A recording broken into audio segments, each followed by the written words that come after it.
Hello students, welcome to EPG Patsala. I am Dr. M. Mahalingam from Center for Policy Analysis, New Delhi.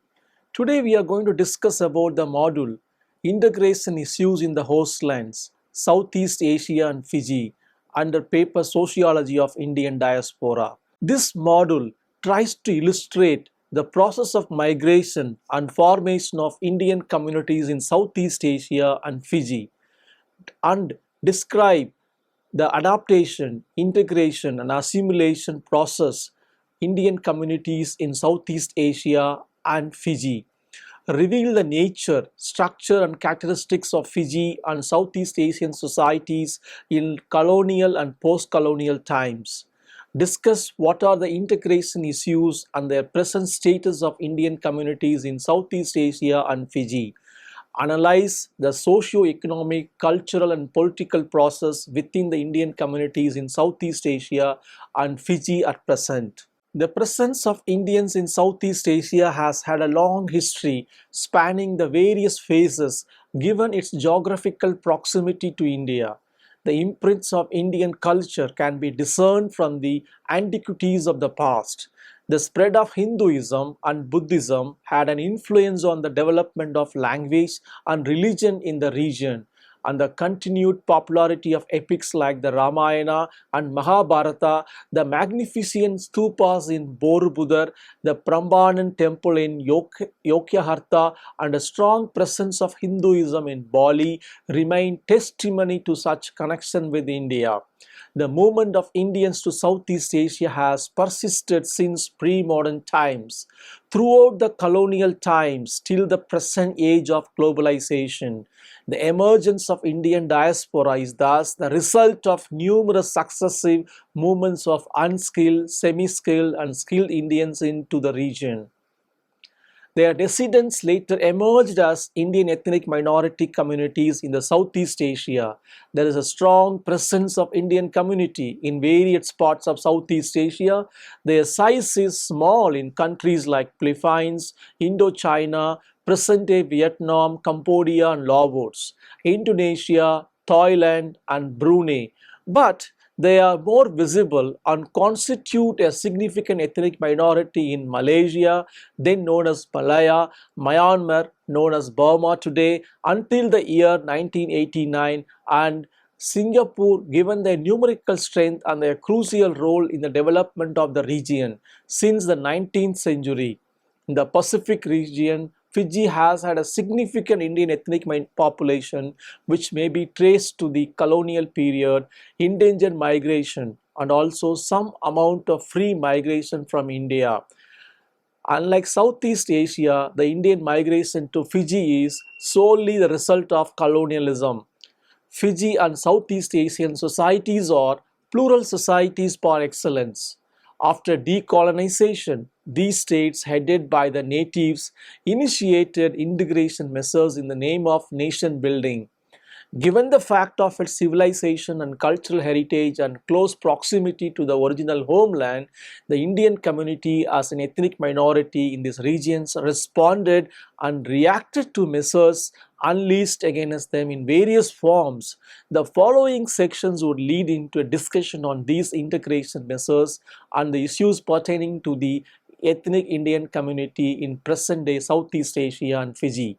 The concept of the plural society. The term plural society is associated with the writings of J.S. Furnivall, who was the first to distinguish and identify plural society as a separate form of society. Furnivall held that each group holds by its own religion, its own culture and language, its own ideas and ways. As individuals, they meet, but only in the marketplace, in buying and selling. There is a plural society with different sections of the community living side by side but separately within the same political unit. Even in the economic sphere, there is a division of labor along racial lines. M.G. Smith was one of the early scholars who extended, systematized, and reformulated the concept of plural society by looking at the varied context of the British West Indies. Smith's theory emphasized political institutions rather than economic aspect as binding the society together. This standpoint of Smith was at odds with Furnivall, who emphasized on economic dimension.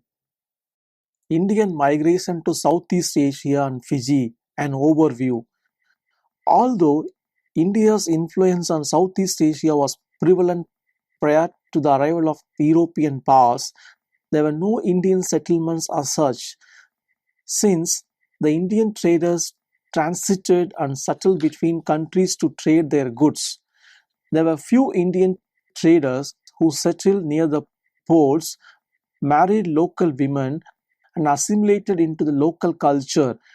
For example, the mixed progenies that are presently known as Javi Pehen in Malaysia and Singapore. In the beginning, Indian migration comprised religious mendicants, merchants, and traders.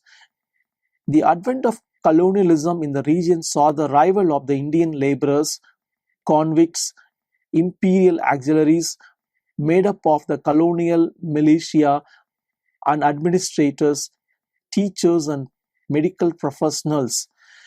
In the 19th century, the colonization of India by the British facilitated the movement of Indians to Myanmar, Malaysia, and Singapore. These countries received large contingents of Indian unskilled laborers and less of the imperial auxiliaries and business migrants. The Indian unskilled labor migrants were assisted through innovative recruitment mechanisms like indenture, Kangani, and Mesri systems in these countries.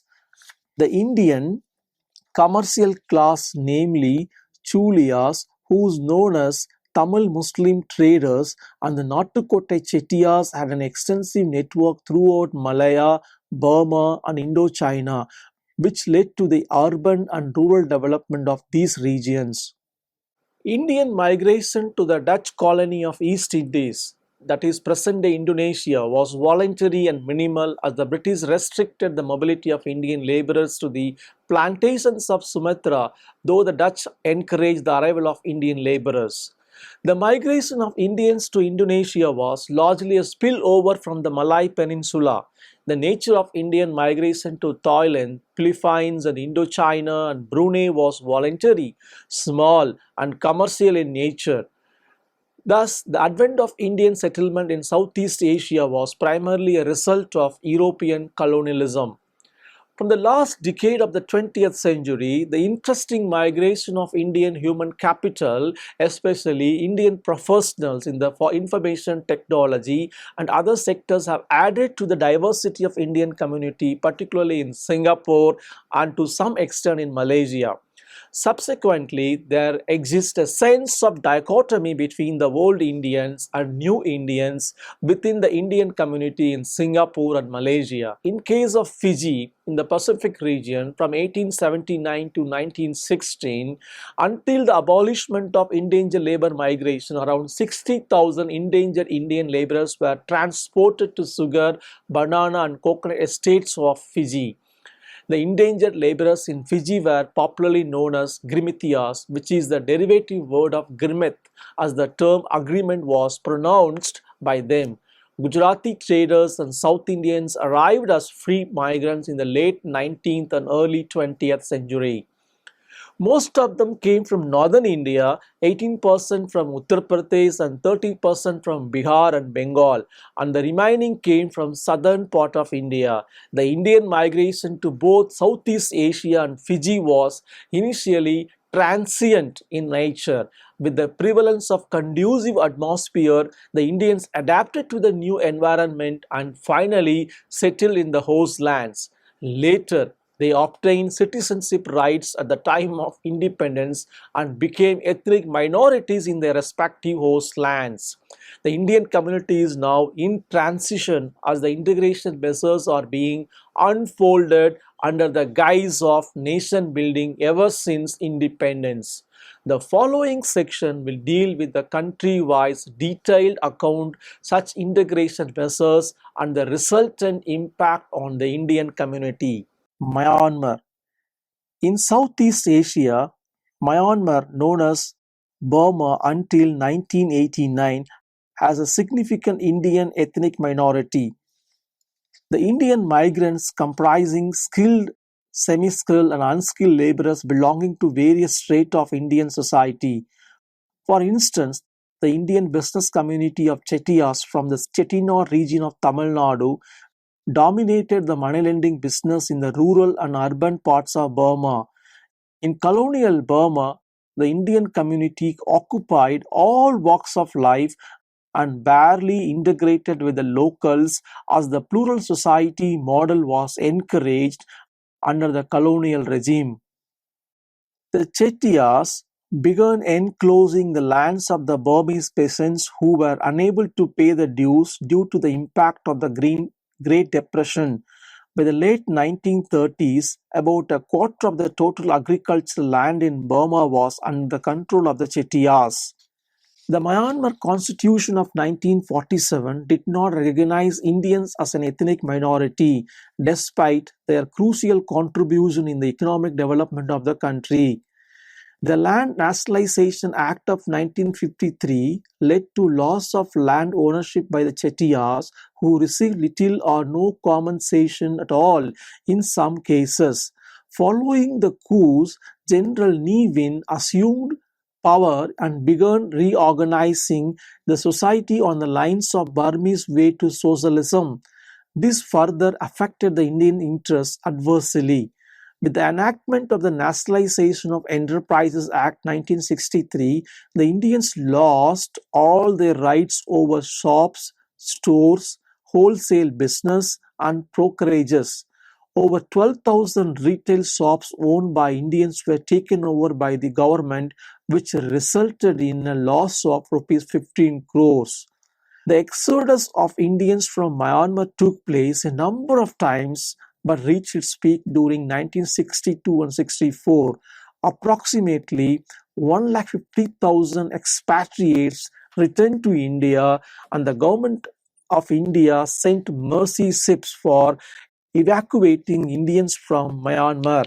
Subsequently, they are not still integrated politically, economically, and culturally and continue to remain as alien or other community in the socio-economic, cultural, and political landscape of Myanmar, which has only multiplied due to the persistent political crisis, religious and ethnic insurgencies since independence. Ethnic insurgencies since independence. Let us discuss Malaysia. Malaysia is a multi-ethnic and multi-racial society which has substantial number of people of the Indian community. The Indian community is the third largest after the native Malays and the immigrant Chinese. According to the 2000 census, out of the total population of 21.9 million, Indians account for 7.7%, that is 1.7 million of its population. The term Indian in the census refers to the persons from the Indian subcontinent comprising India, Pakistan, Bangladesh, and Sri Lanka. The Indian ethnic group is fragmented along the lines of class, caste, language, and region. Given the numerical majority of Tamils among the Indians, a sense of Tamilness is asserted from time to time in the realm of culture, religion, and political representation in Malaysia. The policy of racial division of labor was practiced under colonial government in erstwhile Malaya. The Malays were essentially peasants and rice cultivators. A few of them who belonged to an aristocratic background got recruited in the lower ranks of the colonial civil service. The Chinese were either mining, coolies, or middlemen engaged in trade and commerce, and the Indians were employed in rubber estates or public work. Stenson argues that the Indian estate laborers who constituted a large group of industrial labor remained isolated in such a cocoon-like environment. Jain has used Erving Kaufman's concept of total institution to analyze the plantation life of Indians in Malaysia. The insulated or closed plantation life of Indians avoided acculturation with other races and subsequent integration and assimilation. The categorization of races worked to preserve the respective social and cultural identities. At the same time, it also resulted in the emergence of dichotomy between the natives and the immigrant communities in colonial Malaya. The Malaysian Constitution of 1957 is inherently discriminatory in nature as it has enshrined special privileges for the Malays on the basis of Ketunan Melayu or Malay supremacy for being the Bumiputra, which means son of the soil community. This resulted in the subsequent institutionalization of the Malay ethnic identity in the constitution. Article 153 mandated special positions for the Malays and made it the responsibility of the parliament to safeguard it. The special provision includes preferential treatment in the reservation of land, civil service, education, and scholarship, and issues of business permits and licenses for the Malays. Inspired by the constitution, the successive Malaysian governments have implemented the preferential treatment for the Malays since independence. Almost two-thirds of the Indian population of Malaysia has been caught in the vicious cycle of poverty. In order to develop a national culture, national unity, and common Malaysian identity as part of the nation building, successive governments have promulgated integrative policies such as national education policy, national cultural policy, the new economic policy, the Rukun Negara, which means the national ideology, the Bangsa Malaysia, which means Malaysian race concept. The long-serving Malaysian Prime Minister Mahathir Mohamad had declared Malaysia as an Islamic state in the year 2000. The adoption of Islam Hathari, which means civilizational Islam, as the guiding principle of the development planning by the Badawi government further intensified the feeling of alienation amongst ethnic minorities. In the recent times, the gulf between Malays and the non-natives has widened in the wake of growing Islamization, ethno-linguistic and religious nationalism. The growing racialization, polarization, and communalization of society have led to a surge in racial riots in the post-independence era. The racial riots of 1969 and Kambong Medan in 2001 are some classic examples. Apart from economic marginalization, the Indian community has also witnessed cultural marginalization in the recent past when old Hindu temples and shrines were demolished on trivial technical grounds. Malaysian Indian Congress as an Indian political party was formed in 1946 that has been in power since independence as an Indian ethnic partner in the BN on the basis of consociational political system of Malaysia. However, it failed to reduce the plight of the Indians due to the dominant politics of ethnicity and hegemony. In the light of this political vacuum, the civil society group HINDRAF, which means Hindu Rights Action Force, the Hindu rights advocacy group, spearheaded and organized the Indian Spring on November 25, 2007, on the eve of Golden Jubilee year of Malaysia's independence, and confronted the Malaysian state in a bid to highlight the predicament of the Indian ethnic minority in multiracial Malaysia. Recently, the Prime Minister Najib came out with the concept of Satu Malaysia, which means one Malaysia, in a bid to forge national unity amongst the racially divided ethnic groups. This move failed to gain ground amongst the minorities as they regarded it to be an empty rhetoric dominated by racist politics. Though the Indian community has adopted the policy of acculturation in the realms of dress, food habits, and language, the overwhelming practice of institutional racism, repressive measures against minorities, political inequality, and economic inclusiveness has instilled a sense of otherness in the Indians. Singapore. Singapore is a multiracial, multicultural, and meritocratic society consisting of ethnic groups such as Chinese, Malays, Indians, and others. It was founded by Thomas Stamford Raffles, an Englishman, in 1819 and remained as one of the British settlements known as the Straits Settlements, composed of Penang and Malacca. It was part of Federation of Malaysia until its separation in 1965. Due to its geographical location in Southeast Asia and proximity to Malaysia, Singapore has continued to attract wide influx of people from diverse origins.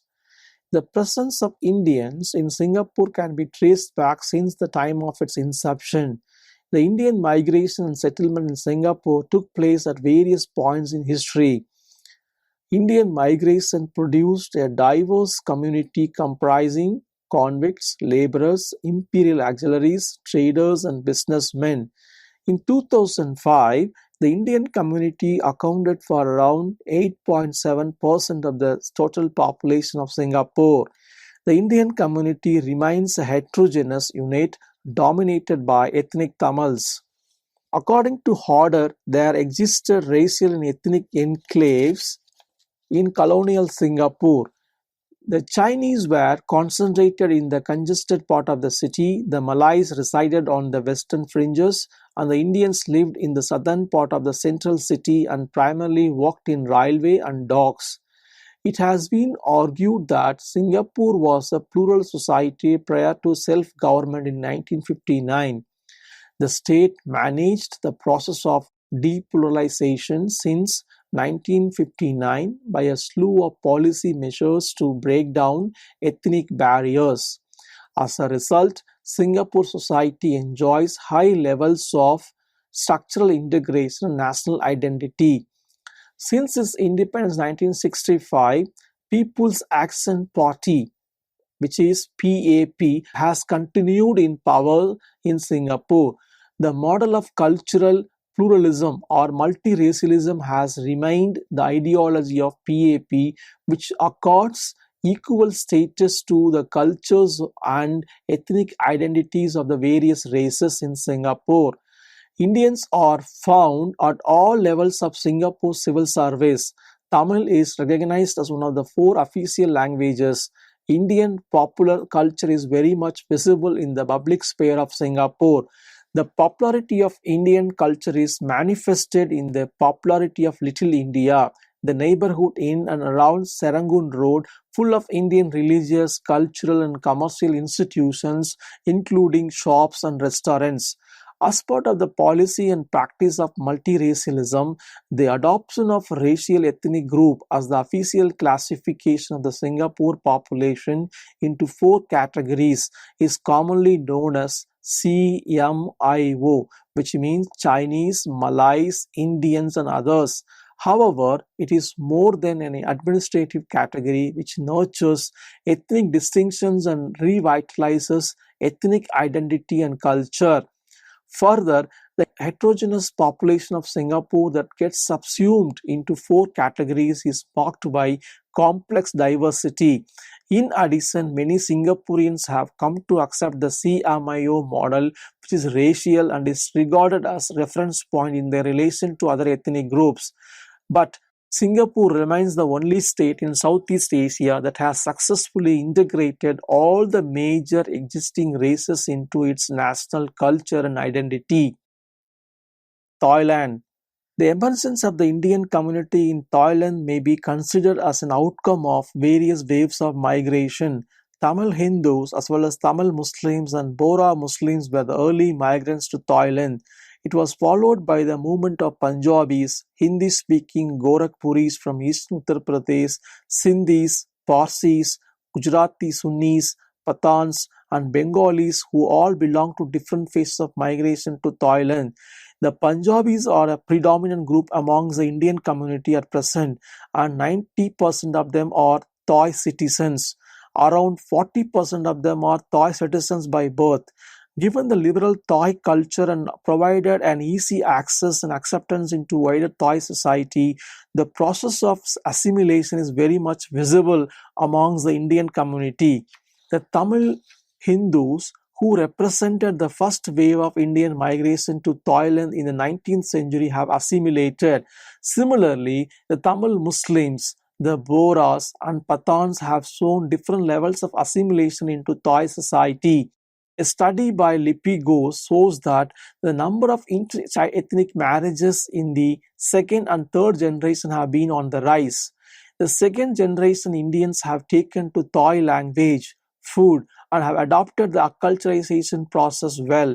However, there are some who have maintained their own cultural identity without being part of the acculturation process, and some others who are selectively accommodating Thai culture. Despite the integration and acculturation process of the Indian community being well underway, a complete assimilation is far from being realized due to the geographical proximity and cultural rootedness in India. Indonesia. The Indian community constitutes a minuscule ethnic minority in Indonesia. The earlier Tamil and Gujarati Muslim migrants assimilated in the host culture through inter-ethnic marriages. The Sindhis and Sikhs, given their high economic status, have tried to maintain their socio-religious and linguistic identity. On the other hand, in the case of Hindu and Muslim Tamils and the Gujarati Muslims, the process of integration has been rapid.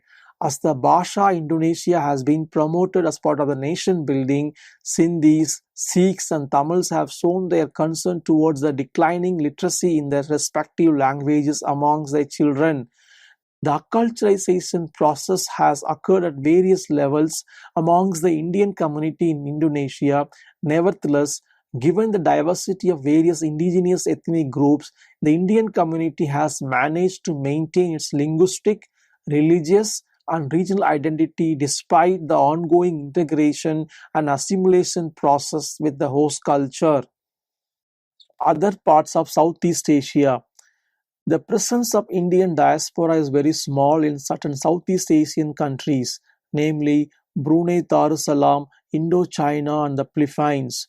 Numerically, the Sindhis are in majority, followed by the Sikhs, who constitute a major group amongst the Indians in the Philippines. The Indian community is apolitical, urban in nature, and given its small size, has been gradually and slowly in integrating socially and culturally with the host state. The Chettiar community may be found in every state of Indochina except Laos. However, the Sindhi community is engaged in business in all the countries of Indochina. The exodus of Indians from South Vietnam took place in the immediate aftermath of the communist takeover. The Indians began leaving Saigon for Singapore. A similar situation emerged in Laos too, which led to large-scale exodus of the Indians. The Indians left Cambodia in 1975 following the victory of Khmer Rouge, who advocated the expulsion of foreign nationals on a large scale. The earlier Hindu and Muslim Tamil migrants assimilated with the host culture of Indochina, while the Chettiars and Chinese chose to maintain their links with India. Overall, given the political instability and a hostile atmosphere towards the non-nationals, Indochina did not attract the Indian community. Fiji is a multi-ethnic nation comprising two dominant ethnic groups such as indigenous Fijians and Indo-Fijians. The arrival of labor market based on ethnicity under the colonial political economy resulted in the advent of classical plural society.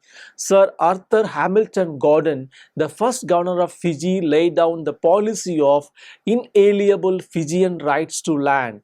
Indo-Fijians have continued to play a major role in the trade and commerce sector. Population. For the last 34 years, Fiji has witnessed a number of coups led by the indigenous Fijians.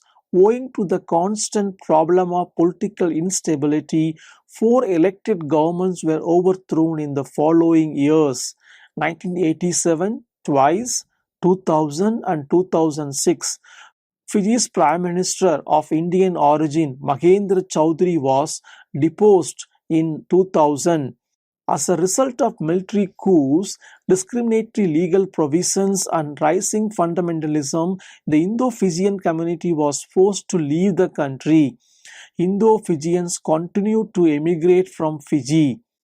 The 2013 constitution abolished the earlier race-based electoral system and adopted the system of one vote, one value. Despite the democratic transition that has taken place in recent times, the persistence of the Fijian version of apartheid, the non-natives continue to remain landless and as aliens in their adopted land. The Australian historian K.L. Gillion, in his study of the history of Fiji, states that they continue to adapt to the land to which their great-grandparents came.